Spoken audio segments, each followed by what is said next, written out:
नमस्कार, आर्यन खबर पे आपका स्वागत है। मैं हूं दीपक प्रियदर्शी। बिहार में शिक्षकों के वेतन के लाले पड़े हुए हैं। होली आ चुकी, लेकिन अभी तक शिक्षकों को वेतन नहीं मिला है और तमाम जो टेक्निकल प्रॉब्लम्स है उसको लेकर लगातार पिछले कई दिनों से हंगामा चल रहा है। सरकार के लेवल पे, शिक्षा विभाग में, विधानमंडल के दोनों सदनों में, विधानसभा और विधान परिषद में भी यह मामला गूंजा, लेकिन अभी तक उसका कोई समाधान होता नहीं दिख रहा है। और अब स्थिति यह है कि अब शिक्षक क्या करें, होली न मनाएं, ये तमाम ऐसी चीजें हैं जिसे लेकर अभी बहुत ज्यादा मुद्दे ज्यादा नहीं है अभी, क्योंकि अभी सबसे बड़ा मुद्दा यह है कि अभी शिक्षकों का क्या होगा, उन्हें वेतन कब मिलेगा। इसी मुद्दे पे बातचीत करने के लिए हम लोग यहां मौजूद हैं। हमारे साथ यहां पे 3 वरिष्ठ शिक्षक प्रतिनिधि हैं। वरिष्ठ शिक्षक प्रतिनिधि और राष्ट्रीय स्तर पर शिक्षकों का प्रतिनिधित्व करते हैं शैलेंद्र कुमार शर्मा जी, वहीं सीतामढ़ी से प्रकाश कुमार जी हैं और मुजफ्फरपुर से लखन लाल निषाद जी हैं। सबसे पहले शैलेंद्र जी, आपसे, जो अभी वस्तु स्थिति बनी हुई है, जो अभी हालात बने हुए हैं, लंबे समय से हम लोग भी चर्चा इस वेतन को लेकर लंबे समय से कर रहे हैं कि शिक्षकों को वेतन कब मिलेगा, लेकिन अब तो होली आ गई, आज तो होलिका दहन है, लेकिन अभी तक शिक्षकों को वेतन नहीं मिला।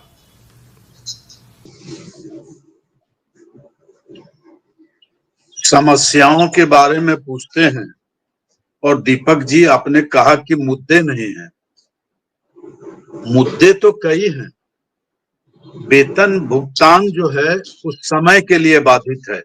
हाँ, पर्व है जो हिंदू और मुसलमान अभी दोनों पर्वों के दौर से गुजर रहे हैं और महान पर्व है हिंदुओं का। और पाक रमजान भी मुस्लिम भाइयों के लिए एक अपना महत्व रखता है। हम लोग भी 2/10/80 के बाद जितने भी नियुक्त हम जैसे नियमित शिक्षक थे, उनका वेतन भुगतान भी हुआ करता था, लेकिन 1990 और 95 के दौर में 6-6 महीना नहीं मिलता था। उस शासन काल में शिक्षक अपने बच्चों की पढ़ाई तक स्थगित करवा दिए थे। बाहर से जो बच्चे पढ़ रहे थे वो चले आए कि समय पर पैसे नहीं मिल रहे हैं और आप भेज नहीं रहे हैं। बहुत विषमता की स्थिति। और आज जो है वही कष्ट देखने को मिल रहा है। वाहवाही तो सभी राजनीतिक दल के लोग लूट रहे हैं, विधान परिषद में चिल्ला रहे हैं लोग, और वो भी सत्ता पक्ष के लोग, और समाधान शून्य है। कोई तख्ती लटका कर घूम रहे हैं तो कोई फाइल चिल्ला रहे हैं लेके, दिखावे के लिए, अगली राजनीति तय करने के लिए। अगली राजनीति में कौन सी नीति तय होगी, हो सकता है राजनीतिक गलियारे में पहुंचे या नहीं पहुंचे। ये वहां नाटक चल रहा है विधान परिषद में, और विधानसभा में तो शून्य की स्थिति है। एक आभास सौरभ, पालीगंज के माले के विधायक, वो चिल्ला रहे हैं वो कई वर्षों से। लेकिन 2003, 1995, 1990 ये काला अध्याय है। 2006, 2012, 2019, 2022, 23, 24, 25 अभी शिक्षकों के जीवन काल का और उनके कार्यकाल का काला अध्याय के रूप में जाना जाएगा। और ये जो वेतन भुगतान के नाम पर इतनी बड़ी नियुक्ति हो गई गांधी मैदान में बीपीएससी से 4.5 लाख, और सरकार पलट गई। कारण क्या था? वेतन भुगतान के पैसे नहीं थे। एजी ने क्वेरी कर दिया कि आप इतना बड़ा नियुक्ति कर रहे हैं, आपने कोई प्रोविजन नहीं किया है इनके भुगतान के लिए, तो पैसे आएंगे कहां से? माननीय मुख्यमंत्री जी और शिक्षा मंत्री जी और महागठबंधन की सरकार बहाली का तो ढिढोरा और अपना जस कमाने के लिए ढिढोरा पीट दिया, लेकिन वेतन के लाले हो गए थे। वेतन कहां से आएंगे? सरकार में पलटी हो गई, उल्टा पलटी। महागठबंधन से डबल इंजन में आ गए, और डबल इंजन में अब लीजिए सिंगल इंजन भी इनका काम नहीं कर रहा है।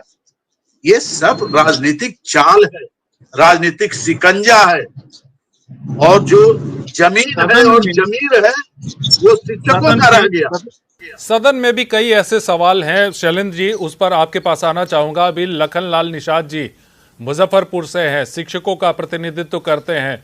लखनलाल निषाद जी, आपसे सवाल यह है कि अभी जितने भी शिक्षक प्रतिनिधि विधानसभा या विधानमंडल में जो अभी इतना हंगामा कर रहे हैं, समाधान कुछ नहीं निकल रहा है। और आज आप कहते हैं, आपसे भी डिबेट में बात हुई, हम लोग ये डिबेट में बात कर ले रहे हैं, लेकिन इसका समाधान कहाँ निकल रहा है?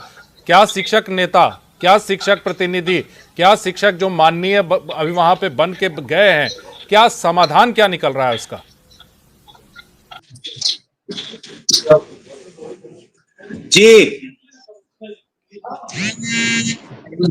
सदन के अंदर जो भी प्रतिनिधि है, जब ये जो सरकार है, चाहे वो महागठबंधन की सरकार हो या फिर एनडीए गठबंधन की सरकार हो, यह लोकतंत्र है। और लोकतंत्र में जब सरकार संवेदन शून्य हो जाता है, जिसके पास संवेदना मर जाता है, वैसी स्थिति में जो जनप्रतिनिधि हैं, उनका काम है मामला में, सदन में मामले को उठाना, और उठा भी है। जिसको जो बेहतरीन तरीका आता है उससे उठा रहे हैं।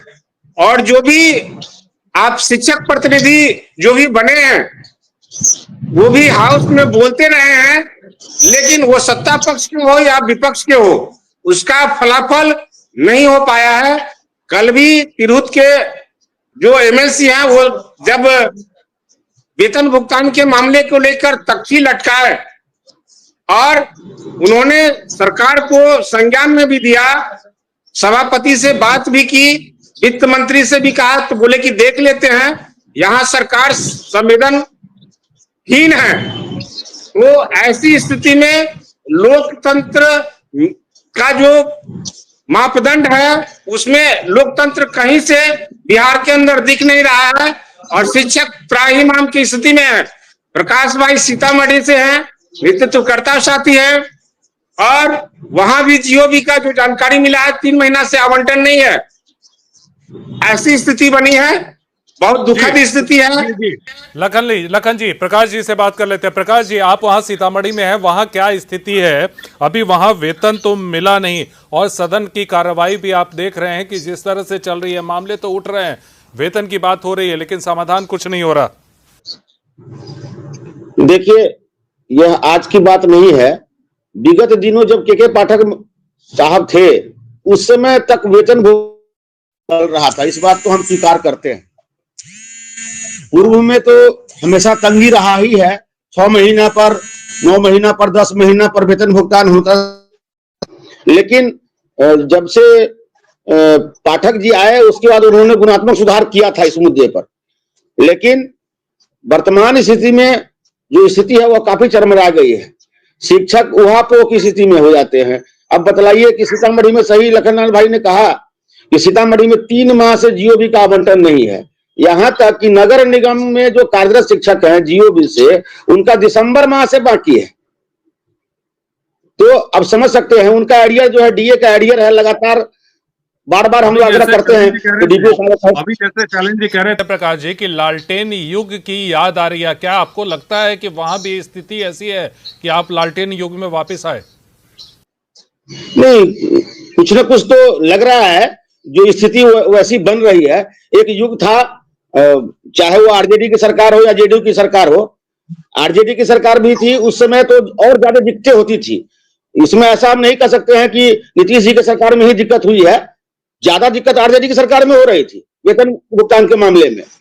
नीतीश जी की सरकार में कुछ संजीदा लोग हुए वेतन भुगतान के लिए, इस तरह की दिक्कतें नहीं होती थी। लेकिन इधर आकर करके तो समझिए ऐसा लग रहा है कि मानो शिक्षक को सिर्फ एक चाबुक चलाते रहो और काम करवाते रहो।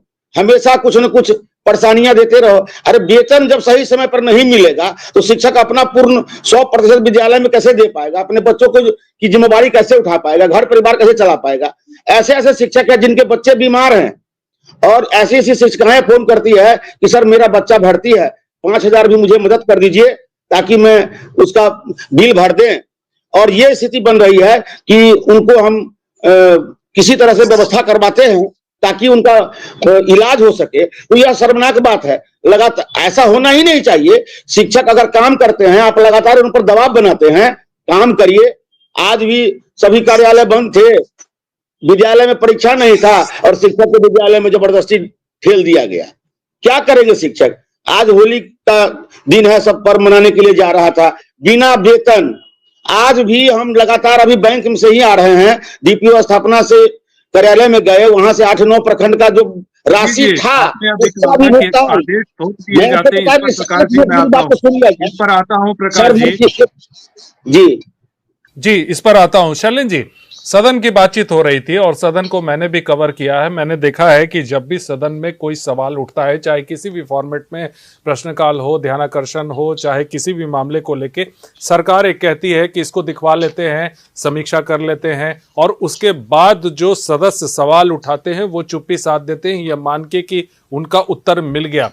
तो क्या ये सवाल कोई भी अभी वेतन के मुद्दे पे, शिक्षकों के मुद्दे पे तख्तियां भले टांग ले, मैंने सदन में देखा है कि कोई भी न तो वेल में आ रहा है, सत्ता पक्ष या विपक्ष अपनी सीट पे खड़े होकर चिल्ला रहे हैं, कोई भी सदन को पर दबाव नहीं बना पा रहा कि आप सरकार से ये ठोस उत्तर लीजिए कि कब वेतन शिक्षकों को मिलेगा, कब मिलेगा, उसका कोई एक प्रारूप जो है वो सरकार बता सके।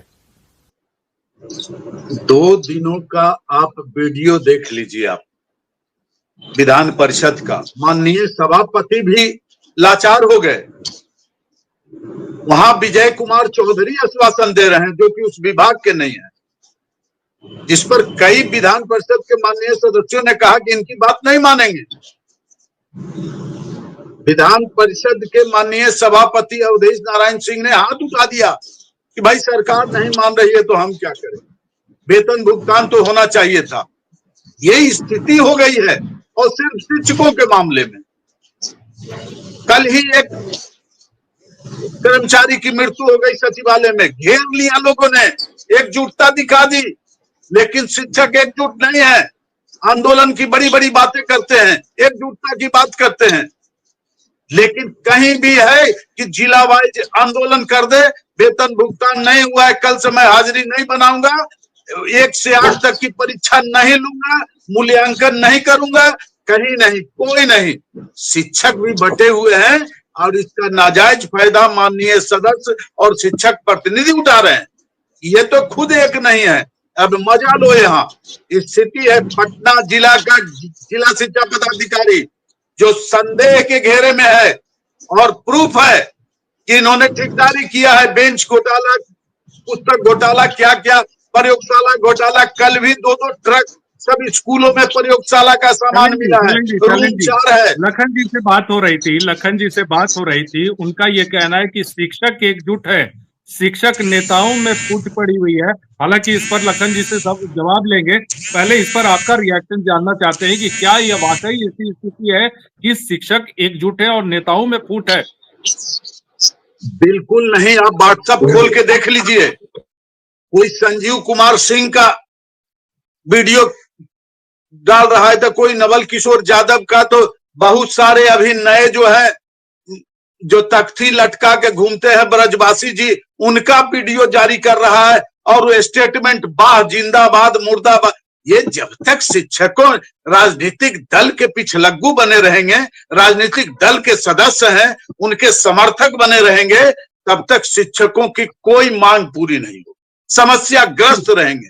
जिला शिक्षा पदाधिकारी पटना और डीपीओ पटना गंभीर आरोप है। एसीएस ने लिखा है डीएम को कि इसकी जांच करें और वो संदिग्ध है और कोई कार्रवाई नहीं हो रही है। ऐसे सारे जिला शिक्षा पदाधिकारी, अभी प्रकाश जी ने कहा कि कुछ आवंटन बचे हुए थे लेकिन भुगतान नहीं किया, मनमर्जी है, माल प्रैक्टिस की बात होती है, लॉ रूल ऑफ लॉ की का पालन नहीं होता है। क्या समझ रहे हैं आप? शिक्षकों को ये लोग मुलाजिम समझ लिए हैं और पेशकारी असूल करते हैं, वसूली कर रहे हैं, उगाही कर रहे हैं। सचिवालय तक इनका शेयर जा रहा है। विरोध वहां होना चाहिए, लेकिन प्रखंड शिक्षा पदाधिकारी से डीओ तक कई शिक्षक ऐसे हैं कि तरफदारी रोज करते हैं, या जात के नाम पर हो, राजनीति के नाम पर हो, अगला पिछड़ा के नाम पर हो। लखन जी, आपका रिएक्शन इस पे? चैलेंज जी का कहना है कि हम लोगों के शिक्षकों में समय ऐसा नहीं था। पड़ी हुई है। अभी जैसे मैंने चैलेंज जी से सवाल पूछा कि क्या शिक्षकों में एकजुटता है, शिक्षक नेताओं में फूट पड़ी हुई है, जिसका उन्होंने चैलेंज जी ने खंडन किया है कि नहीं, शिक्षक भी टुकड़े टुकड़े में बटे हुए हैं, नेताओं के आगे पीछे करते हैं, अलग अलग पार्टी और अलग अलग नेताओं के।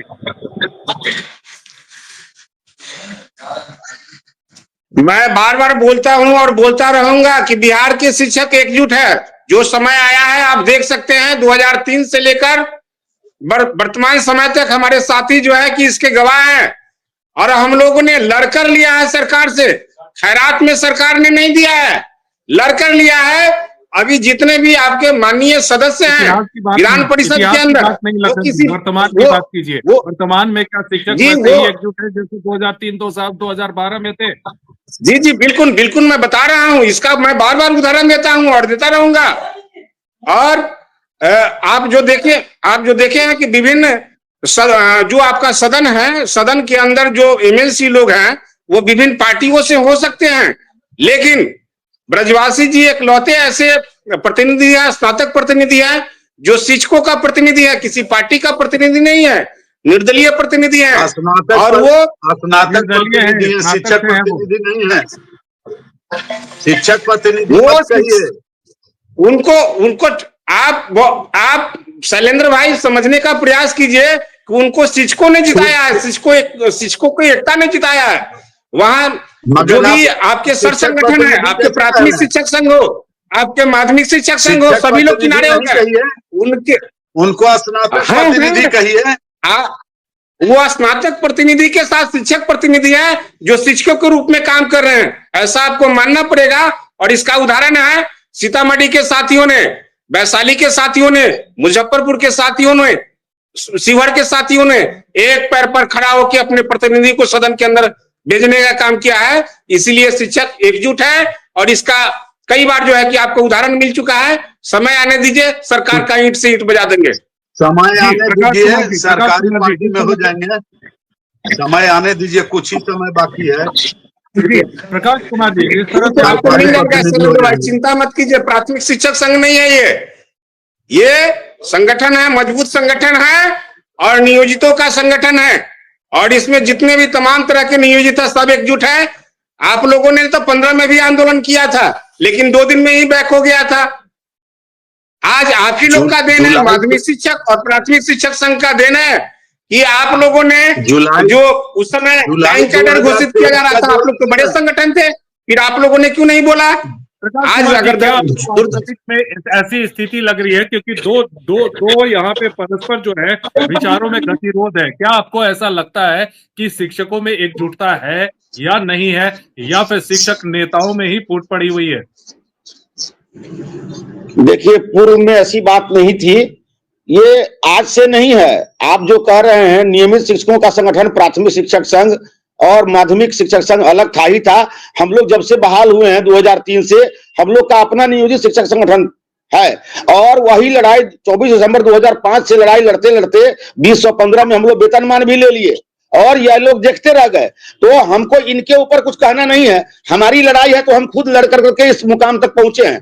वर्तमान में आपने जो कहा कि जो अभी जो स्थिति बन रही है, निश्चित तौर पर हम आपके बात से सहमत हैं कि अभी विशेष शिक्षक बन गए, उनका अलग राग अलापना है, बीपीएससी बन गए, उनका राग अलग अलापना है, सबका अपना अपना डिमांड अलग अलग है।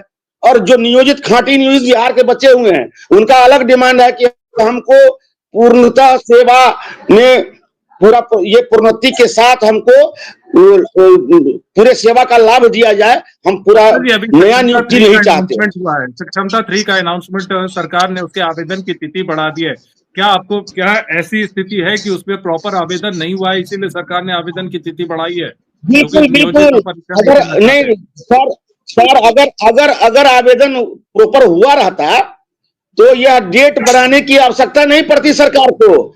सरकार के ऊपर 1 लाख नियोजित शिक्षक अभी भी अंकुश लगा करके बैठे हुए हैं और सरकार सकते में है। नियोजित शिक्षक जो अभी बिहार में बने हुए हैं, अभी आपको कुछ दिन पहले सरकार ने डाटा भी जारी किया, 85-86 हजार 87 हजार बता रहे हैं। जबकि मैं आपको बता दूं, वही शिक्षक बीपीएससी में भी गए हैं जो हमारे नियोजित है, वही टीआरई 1 में भी गए हैं, टीआरई 2 में भी गए हैं, टीआरई 3 में भी गए हैं। और वैसे शिक्षक भी हैं 5800 जिन्होंने काउंसलिंग नहीं कराया, और ऐसे भी शिक्षक हैं लगभग 3 से 3500 से 4000 के आसपास पूरे बिहार में, जिन्होंने 7 तारीख तक योगदान करना था सक्षमता 2 वाले को, वो लोग योगदान नहीं किए हैं। इट मीन्स अप्रॉक्स हम लोग अभी 1 लाख बचे हुए हैं। यह बिहार के नियोजित शिक्षकों के लिए दशा और दिशा तय करने वाला 1 लाख शिक्षक है, जो शुरू से आंदोलनरत रहा है और आगे भी रहेगा जब तक हमको सेवा में पूरा प्रोन्नति का लाभ नहीं दिया जाएगा, निरंतरता नहीं दिया जाएगा। हम लोग सक्षमता परीक्षा का बहिष्कार करते रहेंगे, चाहे वह 4 बार लाए, 5 बार लाए, 7 बार लाए, लेकिन डेट बढ़ाते चले जाए, लेकिन हम लोग सक्षमता परीक्षा का फॉर्म नहीं भरेंगे जब तक कि हमको सेवा निरंतरता और प्रोन्नति नहीं दिया। 2 सक्षमता की परीक्षा पहले हुई, लेकिन ये स्थिति शायद पहले नहीं आई थी कि अभी इतना विरोध हो रहा हो परीक्षा को लेकर और अभी सरकार को डेट बढ़ाना पड़ा हो आवेदन को लेकर। नहीं, इसके पहले दीपक जी 1 बार बढ़ा था, 2 बार बढ़ा है डेट इसके पहले भी। और डेट बढ़ाना एक प्रक्रिया है, पर्व त्योहार है और परीक्षाएं हैं इसके लिए। लेकिन अनौपचारिक शिक्षा का आप हाल नहीं जानते हैं। अनौपचारिक शिक्षा में भी इसी तरह की कुव्यवस्था और अव्यवस्था आई थी कि वो भी कह रहे थे कि हमको सरकारी कर्मी घोषित करो। अंत में सारे सुपरवाइजर और जितने भी उनके इंसुलेटर थे वो सबको प्यून में बहाली होना पड़ा। वो सब सुपरवाइजर थे, विजिटिंग क्या थे, बहुत अच्छे अच्छे पदों पर थे। और सरकार ने निर्णय ले लिया, क्यों नहीं सक्षमता परीक्षा, माननीय उच्च न्यायालय ने रोक लगा दी कि सक्षमता परीक्षा नहीं ले सकते हैं। लगानी चाहिए थी ना।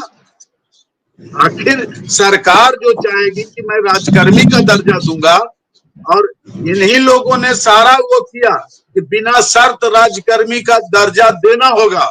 और 24 जुलाई को 24 में एकाएक खत्म कर दिया। उतना बड़ा प्रदर्शन अब नहीं होने वाला है। लाखों लाख टीचर थे गर्दनीबाग में। सरकार जो चाहेगी और सरकार जब देगी, किसी की सरकार हो, सरकार जब चाहेगी तभी कुछ करेगी, और सरकार जो चाहेगी उसका पालन करना होगा। आप राजकर्मी तो है नहीं, सरकारी कर्मी तो है नहीं, आप आंदोलन थोड़े कर सकते हैं। आपके साथ बीपीएससी वाले जाएंगे क्या? आज जो कर्मी का सक्षमता देकर उत्तीर्ण हो गए, मैं आपको बता दूं, 40,000 शिक्षा मित्र थे। आपको याद नहीं है? आप याद कर लीजिए। आप सरकार के हितैषी हो सकते हैं, हम लोग हितैषी सरकार के नहीं हैं। आप हमेशा सरकार के साथ रहने वाले हैं। 40,000 शिक्षक हम शिक्षा मित्र थे। मेरी बात तो सुनिए, 40,000 सरकार नहीं चाहे और 60 साल की नौकरी लिए हैं और हमने आंदोलन किए हैं, तो फिर हम ये लिए हैं, वेतनमान भी लिए हैं। ऐसा नहीं समझिए कि हम लड़के नहीं ले सकते हैं। सो क्या बात नहीं कहिए। सरकार के संख्या बल झुंड चलता है, भेड़ों का, शेर का झुंड नहीं चलता है, लेकिन जीत होती है शेर की। अपनी मांगों को आप नहीं ले सकते, ऐसा है नहीं। लेकिन पिछले कुछ समय से लगातार ये चीजें आ रही है कि लड़ेंगे कैसे, क्या अलग अलग लड़ेंगे, क्या एकजुट होकर लड़ेंगे, अभी यही चीजें तय नहीं हो पाई हैं। और यही कारण है कि शिक्षकों की जो हालत है, जिस पे हम बार बार चर्चा करते हैं कि उनकी हालत खराब हो रही है, लेकिन फिलहाल सरकार उस पर ध्यान नहीं दे रही है जो उसे देना चाहिए। फिलहाल इस चर्चा में भाग ली शैलेंद्र शर्मा जी, आपका बहुत बहुत धन्यवाद। लखनलाल जी, आपका भी बहुत बहुत धन्यवाद। प्रकाश कुमार जी, आपका भी बहुत बहुत धन्यवाद।